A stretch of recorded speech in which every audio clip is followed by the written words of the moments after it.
Alright, so I'm going to try to explain this as best I can. I'm not a YouTuber, not the most articulate. But I'm going to try to explain our backup power solution. This is about as economical as I can get it. So I'm going to start here in the garage. This is I think it's a 10 gauge extension cord. And I've run a pass through to the basement.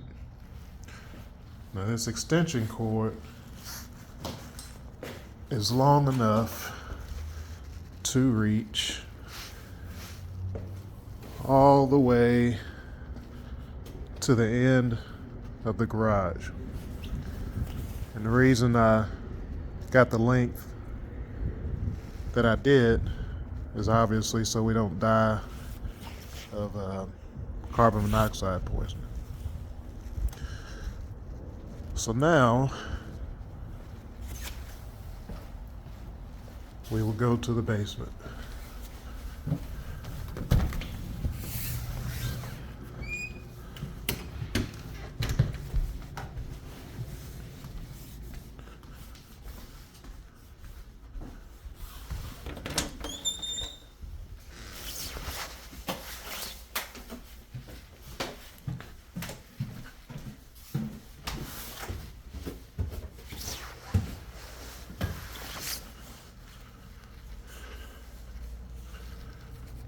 What I've chosen to do is get this little power station here. It's a 2 kilowatt version of the pecron unit. It's got the LFP chemistry in it. It'll put 2400 watts out continuous. And as you can see, it doesn't have a TT30 connection, and you don't need it. Unless you're trying to run 240, which I'm not. All I'm trying to do is power the essentials. So what I did was I put the inlet switch here, a low cost 10 circuit transfer switch, and it covers all the essentials. So to demonstrate it, well, let me open it, turn this on. Oh, and by the way, the inlet from the garage comes in here, and I've run it. I gotta clean it up some more, but I run it up here to here. And I'll explain the rest of that here in a second. But what we'll do is we'll turn everything on except the bedroom. For some reason, it trips. And then you just heard it. It trips the bedroom. It has a GCFI, GCFI switch or breaker. And for some reason it trips. But anyway, we'll switch everything over to generator.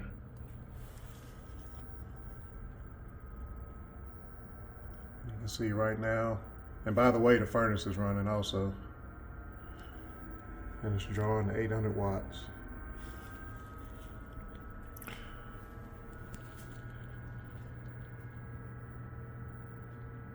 All right, so let's show what all it runs. All the lights. This freezer.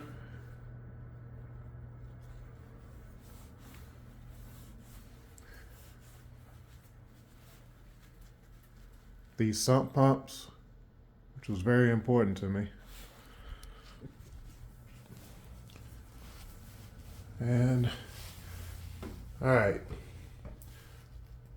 and here's the generator that I use. It's an inverter generator. And in the event we lose power, what I would do is I would take this generator to the garage, fire it up. When the power station gets low, recharge it.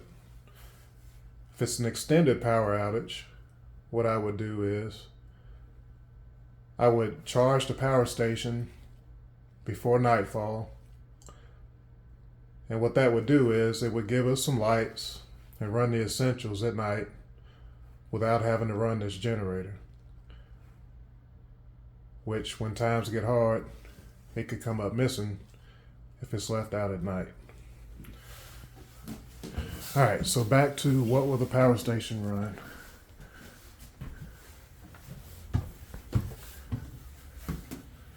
And I'm just doing this for demonstration purposes. I would never run all these at one time, but the outside lights.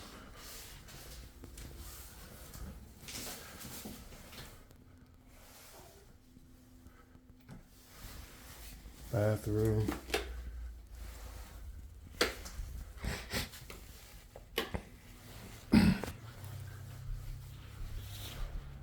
Light.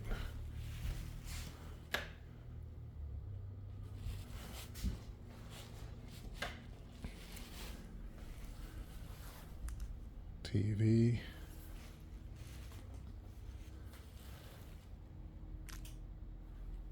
Receiver.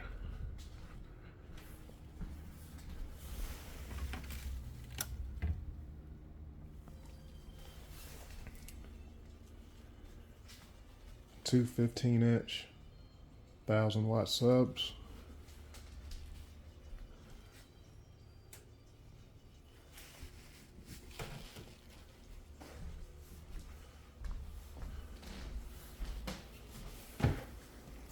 Kitchen lights. Dining room lights.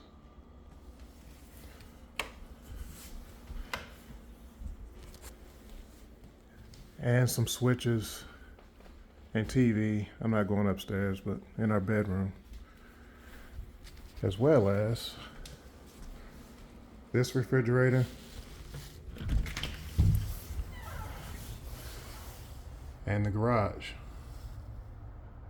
including the garage door opener. Now, obviously, it won't run the AC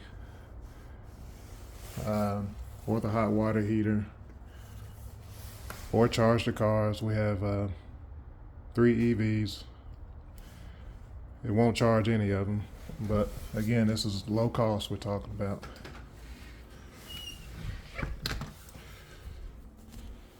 And all in, this I'm all in for about, let's say, $1,600, which is about as low cost as you'll get to have a hybrid emergency backup solution. Oh, and I also keep 10 gallons of gas in the garage, which would last, I'm guessing, roughly a week during an outage. And actually, I plan to keep a little more on hand. So that's our solution to home backup. I really think it's best to have a hybrid situation, not just a power station, but not just gas. Gas and battery go together to get you through an outage for a pretty good length of time. So right now, everything is running on the generator. And to go back to grid power, you just Go back to line.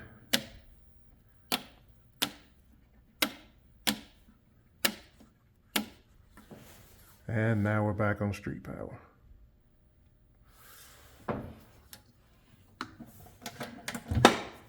Like I said earlier, when it gets low, just plug this into here, fire the generator up, and charge it. This was the cheapest transfer switch that I could find. It is quality. It don't feel cheap. Never gets warm. Got it off of Amazon. I think it was somewhere around 200 bucks. I got this shelf and the brackets at Home Depot. Again, all this stuff is low cost. You don't have to have a $1,000 transfer switch to be safe and to run everything. I did this myself. It didn't take long, and it wasn't hard. It's not complicated. Pretty much anyone with just a little bit of common sense can install this. So anyway, I think I included everything that I could in this video. So if anyone wants to install a battery backup on the cheap, there you go.